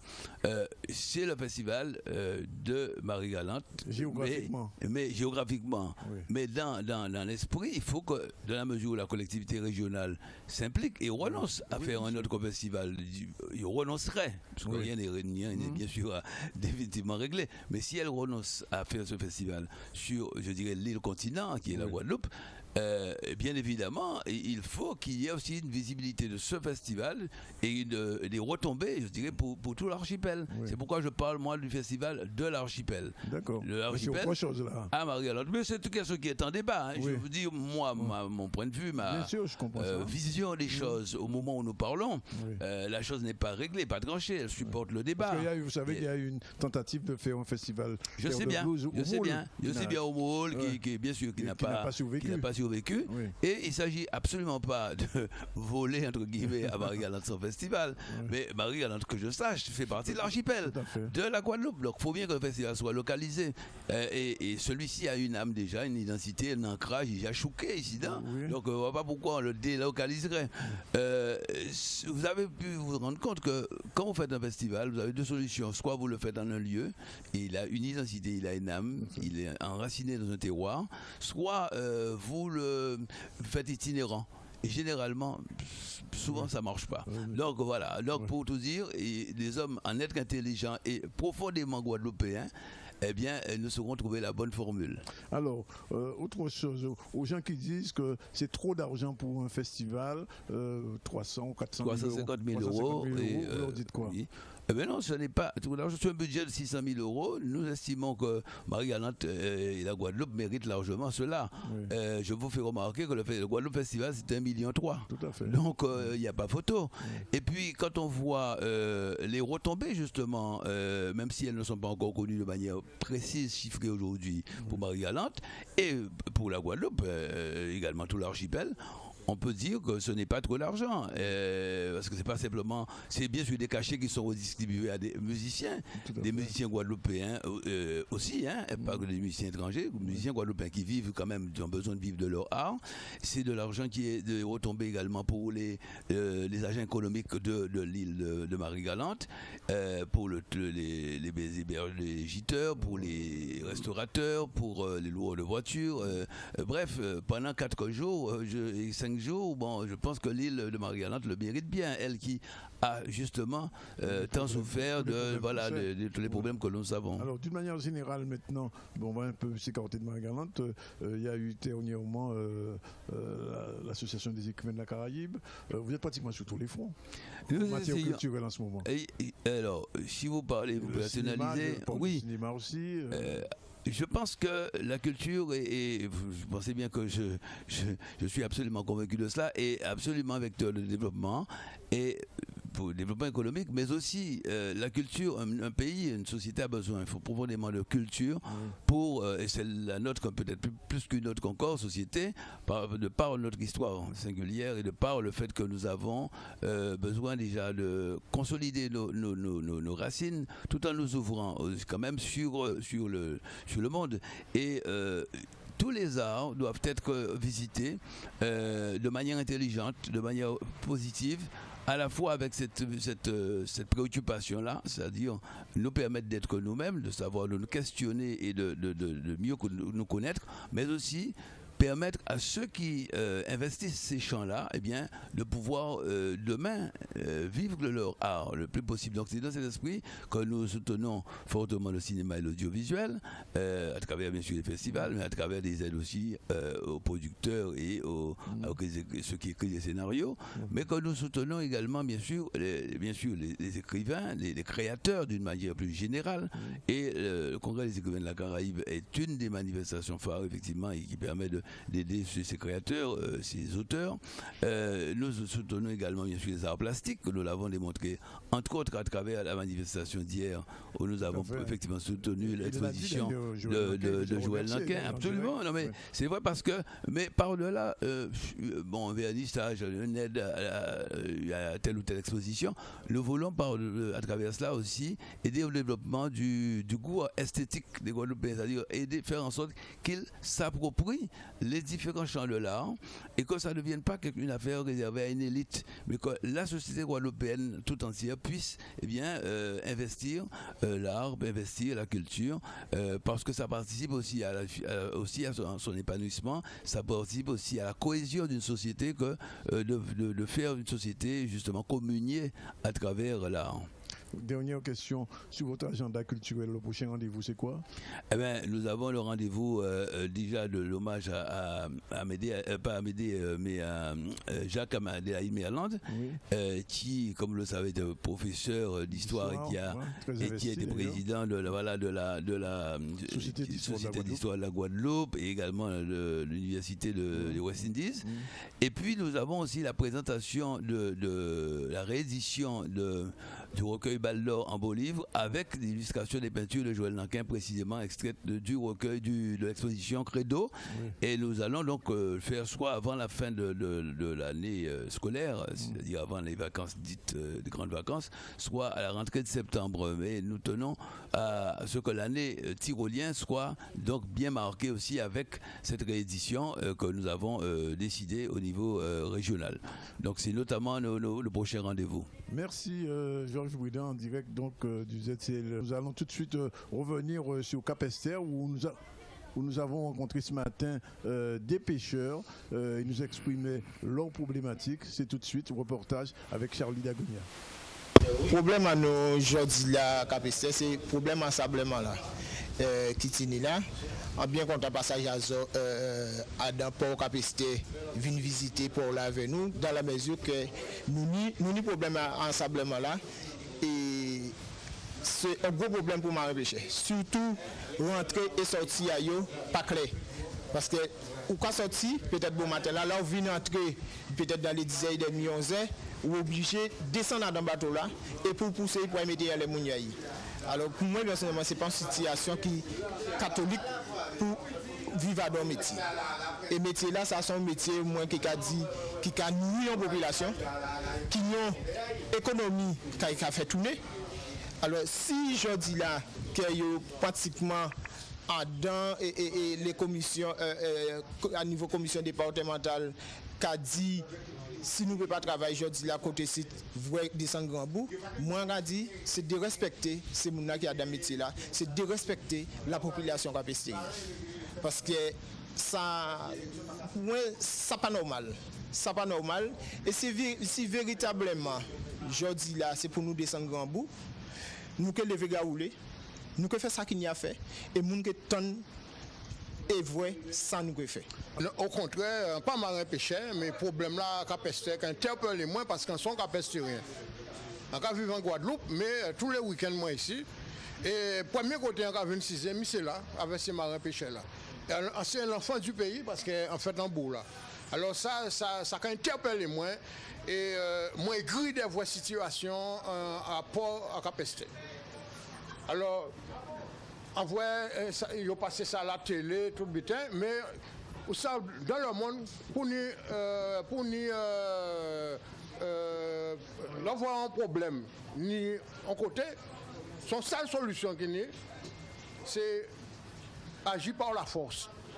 Il y a qui disent bon violent, tout le butin, mais pour mon butin marché actuellement, il faut agir par la force. Qui dit par la force, messieurs, nous en commune. Eh bien, si rien pas fait, c'est monsieur qui a dit, bon, ça trop cher pour faire des travaux, mais pendant 6 ans, marin pêcheur qui a pas fait, il y a que perdre quand notre aïe, population n'a pas descendre qu'à pêcher, nous trouvons nous en commune morte, hein, en commune délaissée, eh bien, messieurs, à l'approche des législatives, alors faut nous, les marins pêcheurs avec la population bloquée en commune là, pour l'élection n'a pas faite.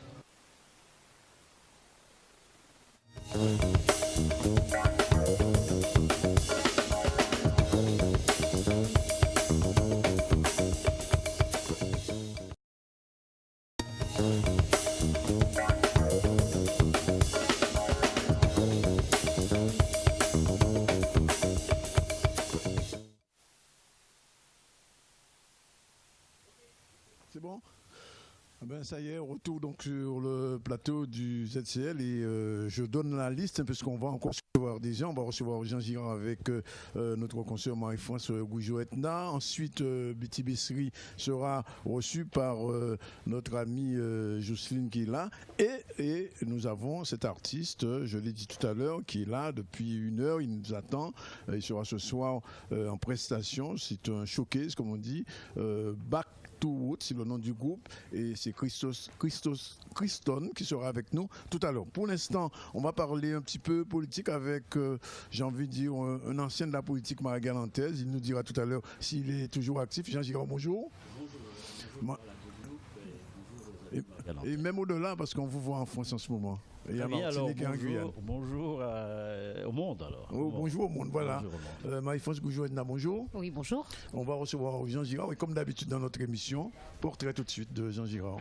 Pour ceux qui ne le connaissent pas, ils sont rares. Ils sont rares, mais nous allons quand même faire une petite bio.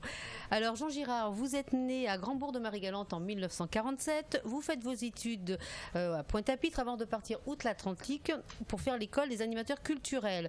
Vous revenez sur votre île et vous intégrez la direction de la jeunesse et des sports, puis le conseil départemental de la jeunesse. Mais par-dessus tout, vous aimez la politique. Et pourquoi aimez-vous la politique? Vous avez grandi auprès d'un père qui était secrétaire général de la mairie de Grand-Bourg. Et votre grand-père n'est autre que Égégipe Légitimus. Et votre grand cousin s'appelle Rosan Girard. La politique est donc dans vos gènes et vous allez y consacrer votre vie. Vous êtes maire de 81 à 89, conseiller général de 82 à 88, puis de 2009 à 2014 et conseiller régional de 86 à 98. Votre meilleur souvenir en politique, c'est le 20 septembre 1981. Vous remportez la mairie de Grand-Bourg et vous détrônez ainsi votre rival Marcel Hetzel. Votre plus mauvais souvenir en politique, c'est la défaite de Guy Tyrolien aux législatives de 1978. Si vous partiez de l'autre côté de la planète et si vous aviez un seul objet à emmener avec vous, ce serait un échantillon des terres de Morne-Lolo, de Grand-Bourg, de Marie-Galante. Un échantillon que vous avez toujours dans une de vos poches ou que vous alliez. Alors, votre retraite politique, il n'est pas question d'en parler. Vous le dites vous-même, vous cesserez de parler politique lorsque vous cesserez de respirer. Alors ma question sera bien naturellement une première question politique, Jean Girard. À l'origine, votre carte politique était plutôt estampillée Parti progressiste et puis ensuite vous avez rejoint José Toribio et puis Jean-Marie Hubert. Aujourd'hui, tout simplement, quel est votre positionnement politique? Non, mon ADN, je suis d'abord un anticolonialiste. Alors, lorsque nous avons été élu à la tête d'une équipe municipale au niveau de la commune de Grand-Bourg, c'est la première fois qu'une liste emportait les élections avec un intitulé Union populaire, démocratique et anticolonialiste. C'était notre liste que je portais. Donc par conséquent, c'est mon ADN, c'est-à-dire la responsabilité des Guadeloupéens à prendre en main leurs affaires. Ça a toujours été ma ligne de conduite et je n'ai jamais changé. Donc pourquoi je fais de la politique? Vous l'avez un peu dit, je suis né dans une famille, mon père était secrétaire général de la mairie de Grand-Bourg. La maison était un foyer intense de discussions, de débats où effectivement passaient des gens de la campagne, surtout des gens de la campagne, des gens des quartiers populaires, des gens qui étaient en grande difficulté, que mon père aidait, que ma mère aidait par la librairie Girard qui jouait un rôle extrêmement important dans l'éducation des enfants, des jeunes, de la population de Marie-Galante. Et ensuite, puisque je suis né juste ici dans une ancienne mairie à côté du tribunal et où se passaient des grands débats lorsque les ténors et Égésipe Ibéné venaient plaider à Marie-Galante, également et Félix Rode, également Maître Laurent, Coubin, j'allais les écouter. Et dès cette époque, ils ne plaidaient pas, disons d'une manière pour gagner un procès, pour des problèmes de terre ou d'animaux, mais chaque expression de ces ténors du barreau, eh bien, ils avaient en perspective la situation de la Guadeloupe, la situation de Marie-Galante, la situation sociale. Ils ramenaient ça toujours au positionnement social et évidemment politique de notre pays. Donc, dès cet instant, je goûtais à ce plaisir d'écouter, de comprendre. Et lorsque, quelquefois, le grand cousin que vous avez cité, Rosan Girard, venait faire sa tournée politique à Marie-Galante, c'était à la maison qu'il logeait. Et je prenais grand plaisir, vous imaginez, à écouter le docteur Rosan Girard, un ténor exceptionnel de la politique guadeloupéenne, fondateur du Parti communiste guadeloupéen, avec un verbe incroyable qui galvanisait les masses et avec un style pédagogique inégalable. Et donc, par conséquent, j'ai goûté à cela. Et lorsque, plus tard, j'ai été en contact avec le mouvement syndicaliste au niveau de Marie-Galante et au niveau de la Guadeloupe aussi, alors j'ai pensé qu'il fallait à un moment donné prendre sa part au niveau des responsabilités, agir directement et présenter une liste avec des jeunes amis à l'époque, avec à côté de moi des grands hommes politiques qui étaient les Corval, Thionville, des Désir Créantor, autant d'autres, de Madame Guédu, qui nous ont accompagnés dans ce projet que nous avons bâti ensemble pour Grand-Bourg et pour Marie-Galante. Jean Girard, on dit qu'un politique n'est jamais vraiment mort. Pourtant, il y a des échéances électorales qui sont passées récemment. On ne vous a pas beaucoup entendu, pas beaucoup vu. Vous n'étiez pas mort, donc on peut pas dire vous êtes... Lesquelles échéances? Dernière, présidentielle française, on ne vous a pas vu soutenir X ou Y. Avant, il y a eu des élections municipales, là aussi cantonales. On vous a senti un petit peu absent. Est-ce que vous êtes ressuscité aujourd'hui? Non, je ne suis pas ressuscité. Parce que vous n'étiez pas mort. Pour ressusciter, il faut d'abord passer au-delà. Donc, je ne suis pas encore passé au-delà, comme je le disais. La politique, c'est la vie. On ne meurt pas. C'est seulement ceux qui refusent la réflexion et qui refusent d'approfondir leurs pensées sur l'avenir de ce pays qui, effectivement, meurent. Donc, dès lors qu'on a la réflexion et qu'on croit en ce qu'on veut pour son pays, on ne meurt jamais, puisque la vérité, en fait, c'est le peuple qui l'a. Et donc, dès que le peuple, à un moment donné, vous dit on ne peut pas, alors vous comprendrez, mais lorsque le peuple vous suit et vous dit qu'il y a des choses à faire, on croit en vous, on espère en vous, et surtout vos idées ne sont pas taries.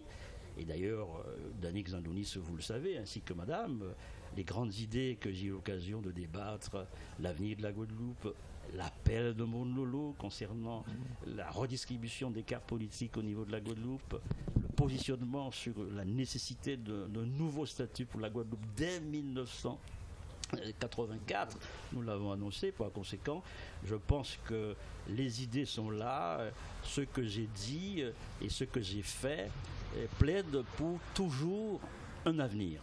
C'est pas le passé. Mes idées sont pour l'avenir. Marie-France. Alors vous venez d'y faire allusion. Prenez votre micro, Marie-France, c'est mieux. Bien sûr.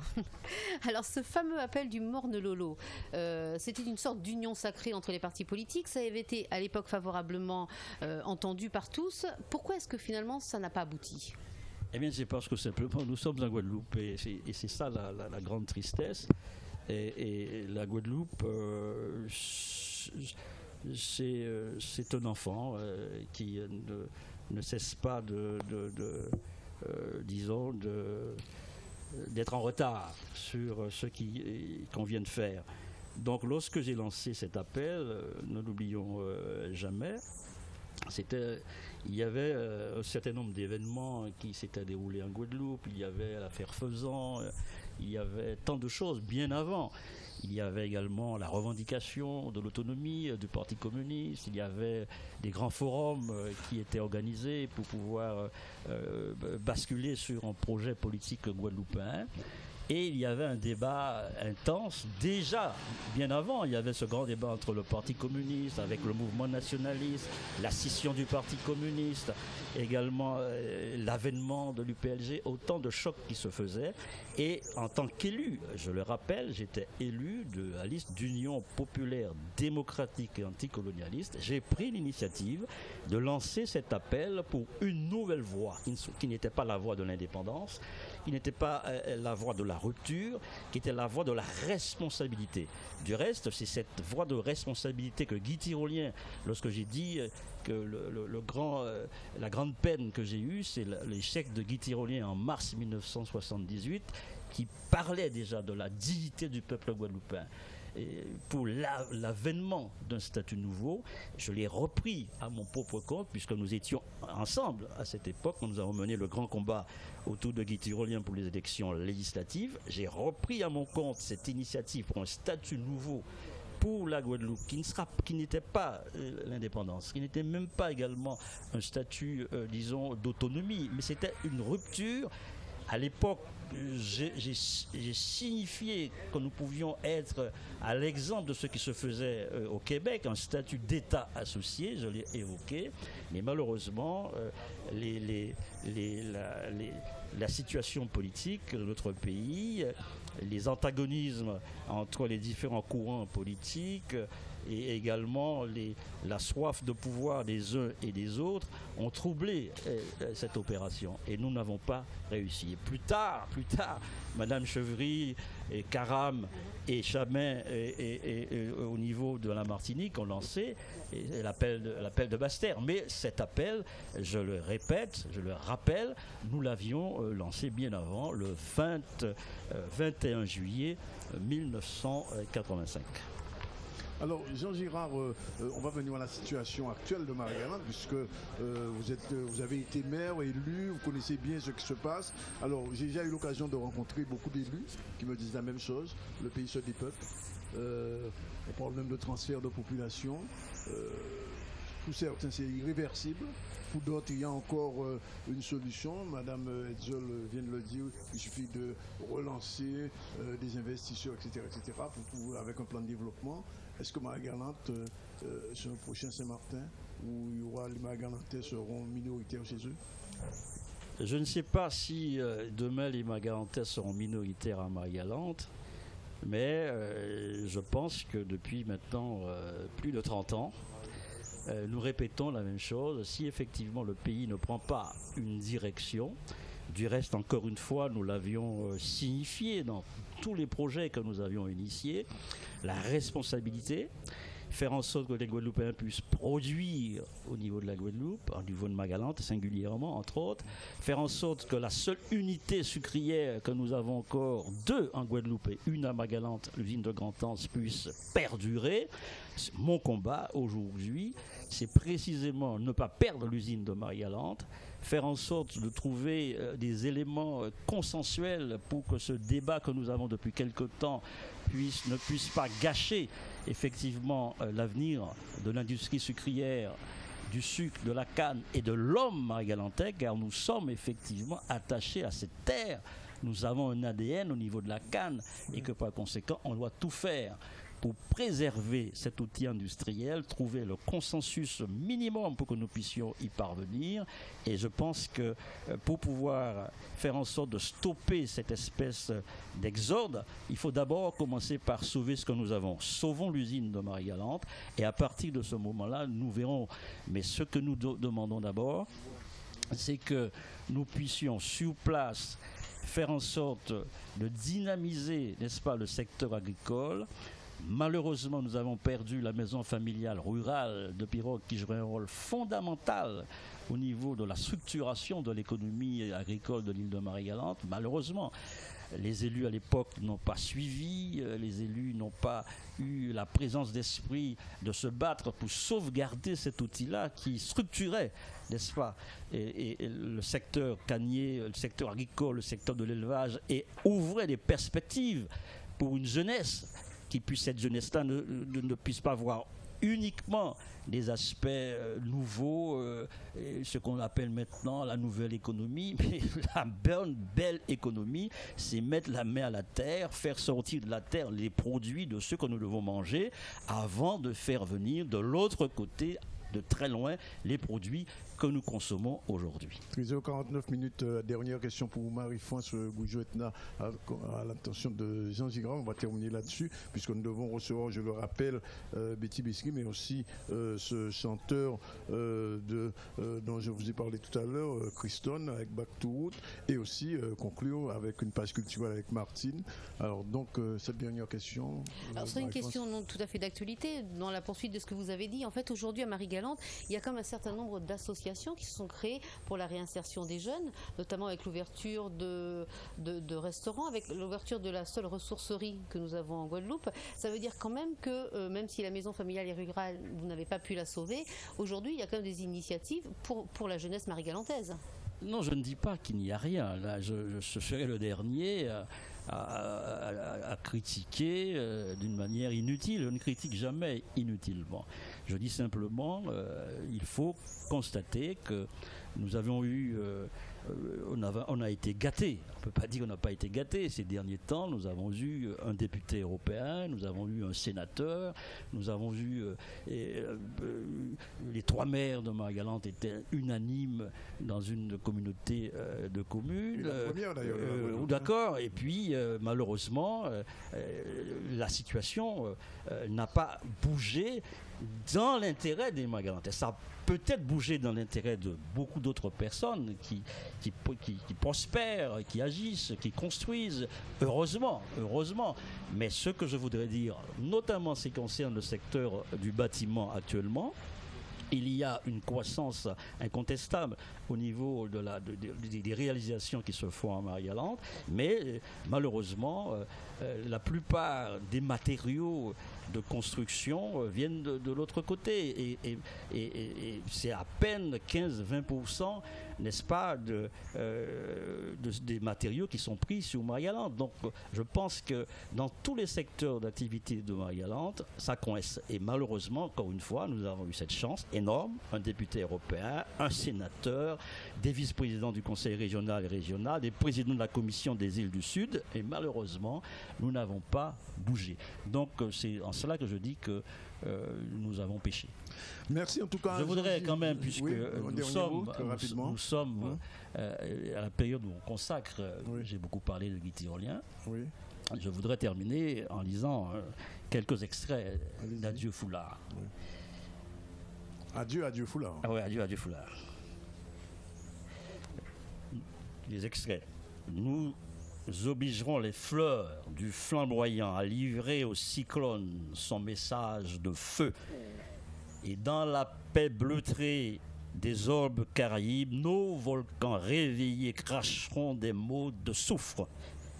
Mais fort de la nudité riche des peuples sans racines, nous marcherons sereins parmi les cataclysmes. Merci Jean Girard d'être venu en direct dans le ZCL Terre de Blues extensible, puisqu'on va encore recevoir d'autres personnes et d'autres personnalités. On revient rapidement sur le Les Roses de hier soir, et puis on reçoit tout de suite après Betty Bescry, et dans la foulée aussi, on a beaucoup dit Back to Route, et c'est Christone. Voilà, Les Roses, et on reçoit avec Jocelyne la suite de nos invités.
We got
ZCL continuer au-delà même de 14h, donc ne vous inquiétez pas, vous pouvez rester avec nous en direct de RHT, Radio Attention et les Roses. Alors je voulais juste une spéciale dédicace pour Jocelyn Gabali, justement éminent joueur de Gouka, et sa nièce qui me disait qu'elle n'a pas pu participer à les Roses et à ce festival. Donc c'est Moun Saint-Anne Radio Cambérène. Tout de suite, Jocelyne, bonjour.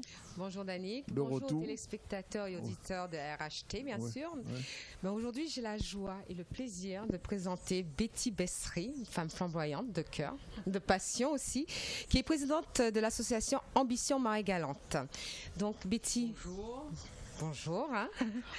Merci de m'avoir invitée. Et puis c'est vrai, femme engagée, passionnée de Marie-Galante, mais dès lors qu'il faut faire, je suis là. D'accord. Donc Ambition Marie-Galante. Quel est son but? Alors, Ambition Marie-Galante est une jeune association, même pas 2 ans et demi à peu près, et dont le but est de mettre en lien les Marie-Galantais, ceux qui vivent sur la Galette et ceux qui vivent sur, comme on dit si bien, le continent, et même à travers, on est très ambitieux, le monde entier. Parce qu'on se rend compte qu'il y a beaucoup de Marie-Galantais qui vivent à l'extérieur, qui ont besoin d'informations fraîches sur Marie-Galante, qui ont besoin qu'on leur raconte le patrimoine de Marie-Galante, et comme c'est le cas de notre activité de demain. Donc c'est ça le but d'Ambition Marie-Galante. Vous trouvez beaucoup de Marie-Galantais qui ne sont pas revenus sur Marie-Galante. Est-ce que vous savez que c'est la vraie vie, ça? C'est des Marie-Galantais qui ne sont pas revenus sur Marie-Galante depuis plus de 20 ans, depuis plus de 30, 40 ans. Nous en avons rencontré et nous nous disons que nous sommes dans la vraie voie, parce qu'il nous faut faire revenir par une occasion quelconque, par un voyage, par des activités que nous faisons sur Marie-Galante, faire revenir les Marie-Galantais sur Marie-Galante. Et concrètement, qu'est-ce que vous faites maintenant pour faire revenir? Alors, pour faire revenir, nous faisons des activités comme, par exemple, nous avons fait la foire au bébé-lait, ou bien pour mieux connaître le bébé-lait, d'où ça sort, et quel est le vrai bébé-lait Marie-Galantais, parce que depuis, vous savez, on ajoute bon nombre d'ingrédients, c'est pas un vrai bébé-lait. Ou bien, nous faisons aussi la journée du manioc, en lien avec le jardin de Buckingham, M. Guy Vengataramin par exemple, pour promouvoir le manioc et pour dire par exemple que on n'est pas obligé de manger du riz tout le temps, du riz blanc, il y a du camanioc que l'on peut ajouter dans les mets et en même temps ça fait promouvoir l'agriculture marie-galantaise. Voilà, notre but c'est économiquement, au niveau économique, au niveau social, au niveau touristique, au niveau environnemental, promouvoir Marie-Galante sous ces différents aspects-là. D'accord. Donc j'ai su que vous avez une actualité de promotion, donc laquelle c'est? C'est le Tour de l'île. C'est le Tour de l'île de Marie-Galante. C'est connaître Marie-Galante autrement. Parce que beaucoup trop de Marie-Galantais, même, puisque nous visons avant tout les Marie-Galantais, beaucoup trop de Marie-Galantais ne connaissent pas Marie-Galante hors la côte que le bateau a l'habitude de faire, c'est-à-dire partir de Pointe-à-Pitre et arriver à Grandbourg. Il y a peu de gens qui ont déjà fait le tour par bateau.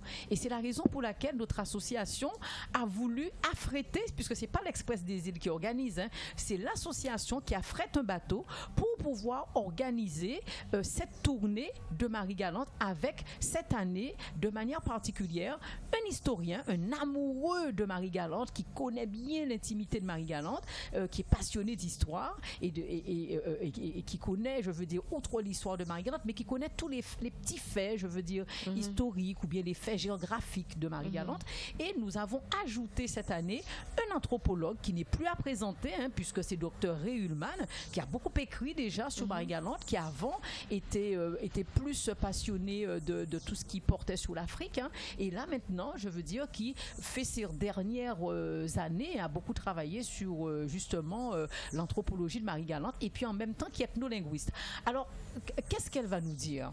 Elle va surtout nous raconter l'organisation sociale de Marie-Galante. Comment Marie-Galante était organisée depuis le XVIIe siècle, et depuis effectivement l'invasion l'invasion depuis les Caraïbes, les Caraïbes, et puis après, depuis l'invasion européenne, comment l'organisation sociale a changé depuis cette invasion-là.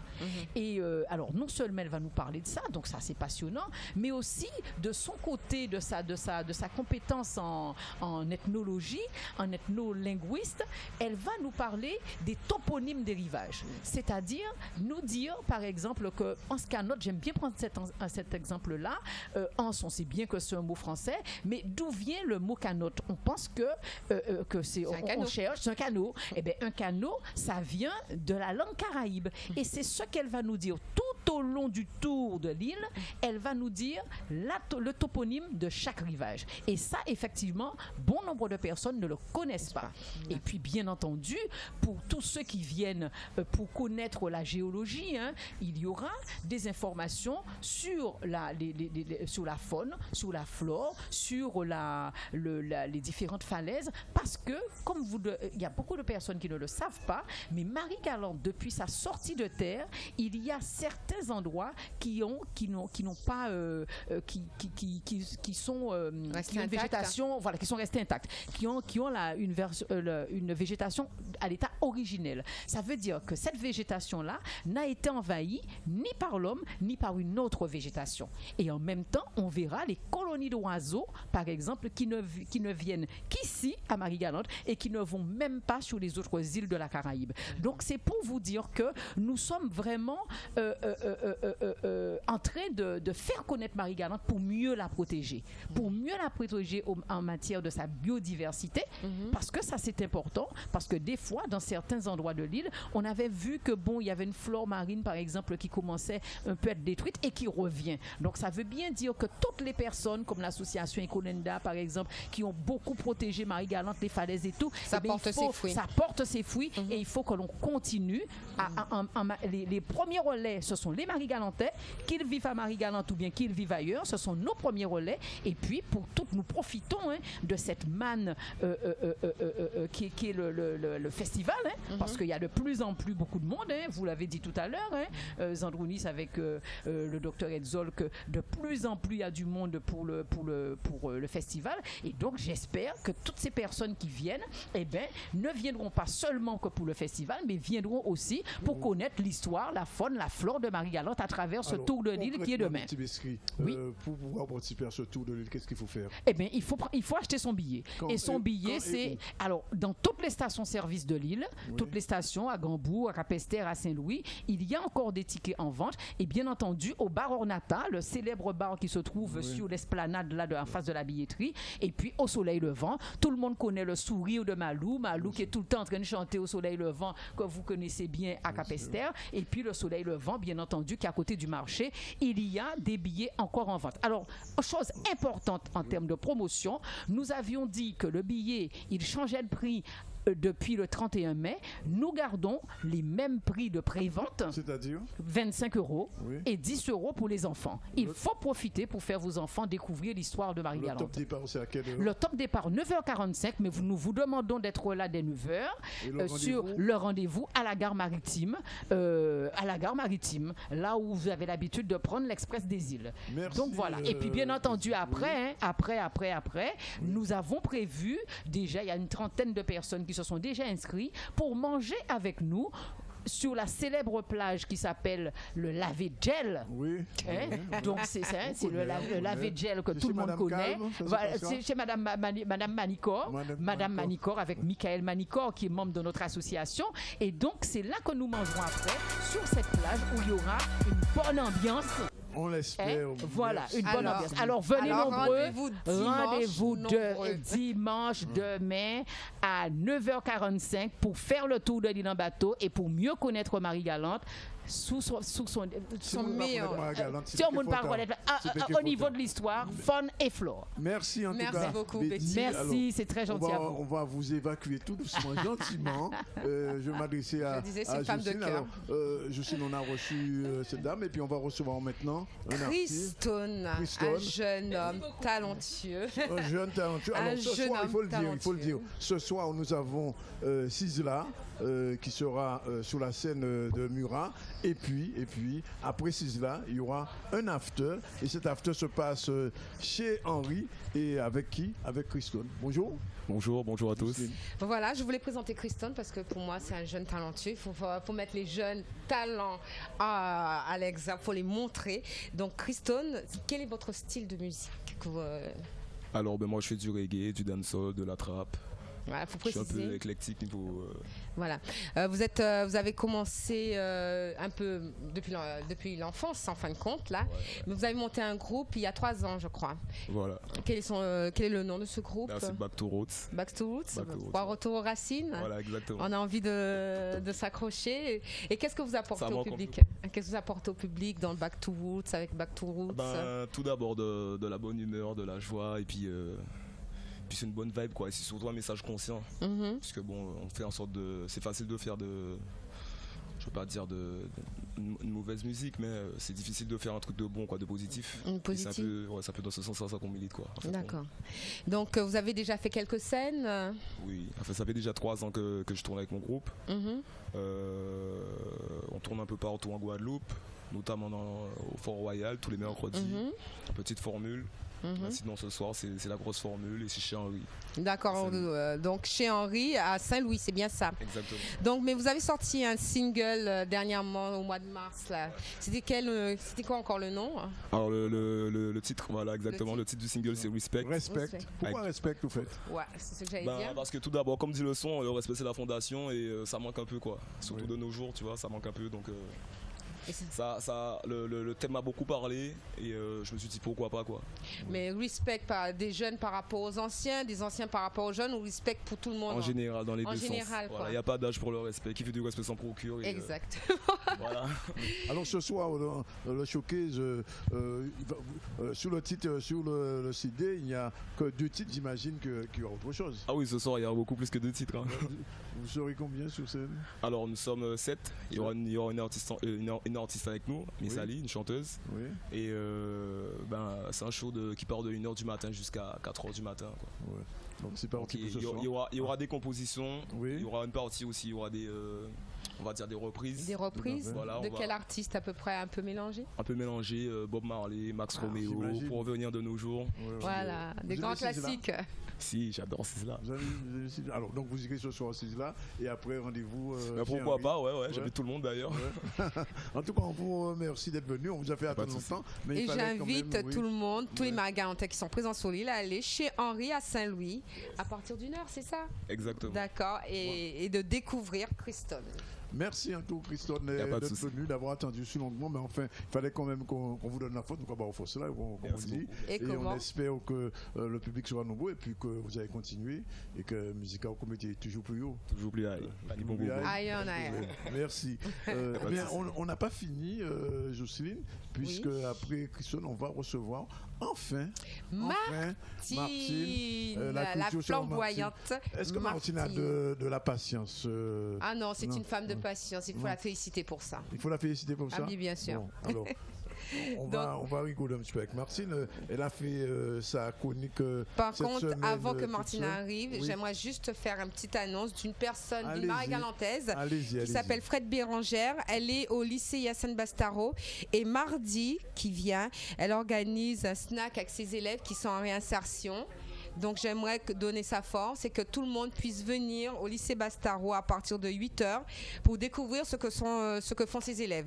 Donc pour joindre Fred Bérangère, il faut l'appeler au 0690 65 75 03, 0690 65 75 03. Et c'est vraiment, ce sont ces élèves qui sont CAP Hôtel Resto et qui font pas mal de choses. Donc c'est une Marie-Galantaise et c'est ok, c'est bon. Alors voilà, donc Martine est enfin là. Martine, combien de temps nous fait attendre? Prenez votre micro, Martine. Calmez-vous, souriez comme d'habitude. On a l'habitude. Elle enlève ses lunettes. On lui donne le temps. On n'est pas pressé. On est dans un ZCL spécial. C'est pas celui du mercredi où on est pressé. Là, nous mettons à l'essai. Sache que le coupable est devant toi. Il faut prendre le micro, Martine, quand même. Voilà, merci. L'éventail, le micro, les lunettes. Je vais commencer. Avant de te dire bonjour, je vais répondre à la question. Combien de temps il m'a fait attendre? Chers amis téléspectateurs, chers amis amis auditeurs. Je déjà connais Danick avec moi. Il toujours qu'à chercher moi. Mais en plus là, il va moi un gaz. Donc depuis midi et quand là, en paille déjeuner, on dit c'est on ne peut pas. En beau déjeuner, on fait mon attendre. Non. Mais bon, en comptant pour les autres. En comptant avec les autres, je dis là. Ou pas contre moi. Danick, tu rigoles, moi j'ai fait ma chronique. Non, pâté là. Ah non, mais c'était bien sans toi. Non, mais c'était bien quand même. C'était bien. J'étais avec là, ça a passé bien quand même.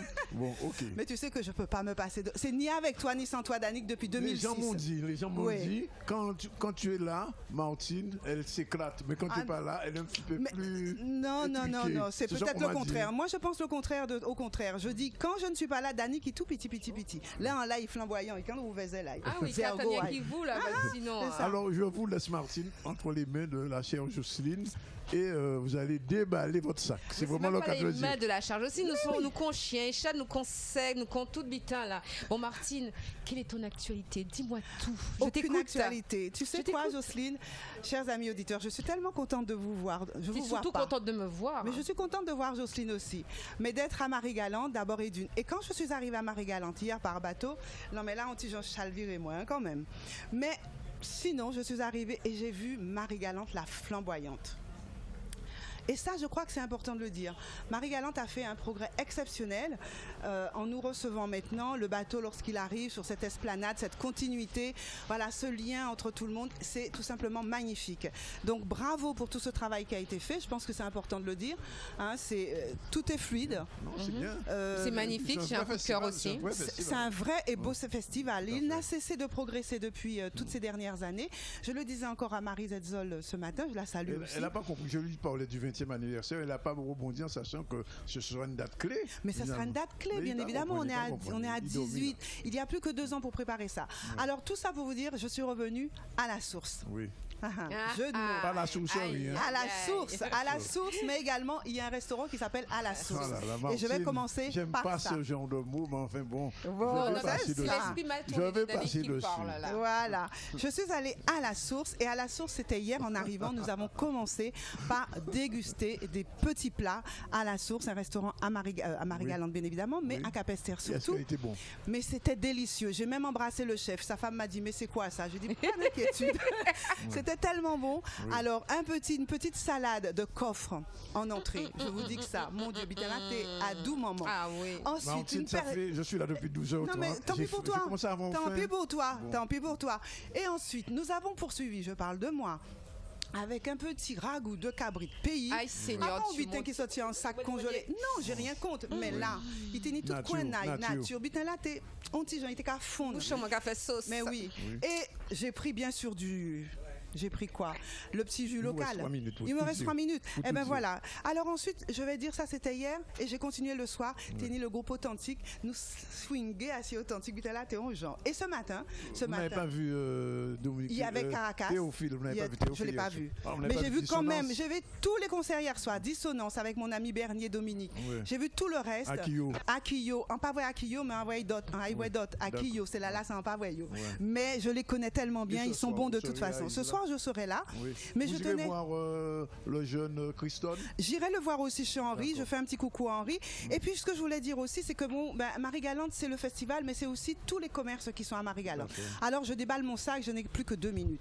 Première chose, je suis pour une fois mise en beauté. Mise en beauté. Tu as vu, Dani, je suis mise en beauté. Aïe, aïe, aïe, regarde le bijou, regarde le bracelet, regarde les colliers. Tout est en harmonie avec ma belle robe.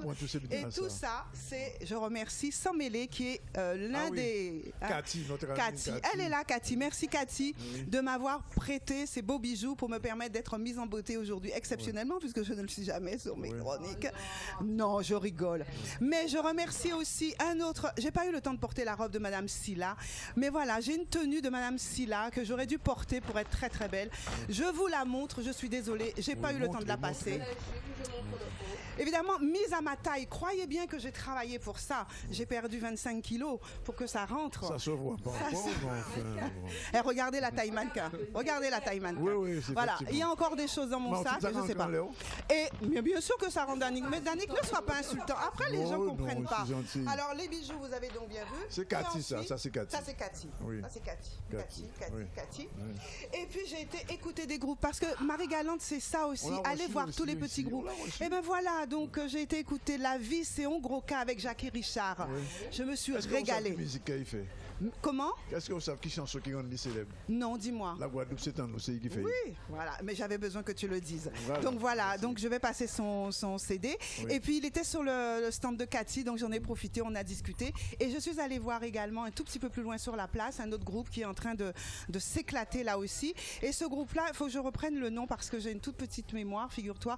C'était avec Joël Nankin, tous ses amis. C'est Crédito et Patrice Tulip. Tradition agro-K, soul jazz. Ils ont un dernier album qui vient de sortir et ils jouent aussi bien en Australie, au Japon, au Canada. On les écoute partout, même en Amérique. Et bien là, ils sont à Marie-Galante. Alors, c'est mon là, Bayon Fosse. Et moi, je suis là avec vous encore demain, après-demain. Et puis. Et mercredi, est-ce que vous serez là mercredi? Mercredi, je serai bien sûr, si on m'invite et si on m'oublie pas sur le conducteur, je serai bien évidemment. Le CSM sera encore avec vous. Et je remercie tous ceux qui m'ont reçu tout à l'heure parce que j'ai fait le tour. De Canal qui est là. Et je remercie toute l'équipe de Canal qui est là avec nous. Je remercie Cathy, je remercie ce jeune homme qui a un sourire magnifique depuis que je suis arrivée, Brian. C'est un cavalier. Mais you pète. Bon, bref. Merci aussi à Jocelyne quand même. Et à Jocelyne qui te supporte. C'est elle qui a coordonné tout ça. Merci à tout le monde. Et merci aux organisateurs du Créole, donc du Terre de Blues, pardon. Et puis à notre charmante organisatrice qui est chargée de la communication. Tu connais son nom? Franciane, un petit coucou pour toi et merci pour tout et à toute l'équipe. Et moi, je fais un gros merci. Et on a fini. Moi, je fais un gros merci à l'Institut Cynthia pour ma mise en beauté. C'est une Marie-Galantaise de cœur de force. Elle est dans l'association de Madame Bessery.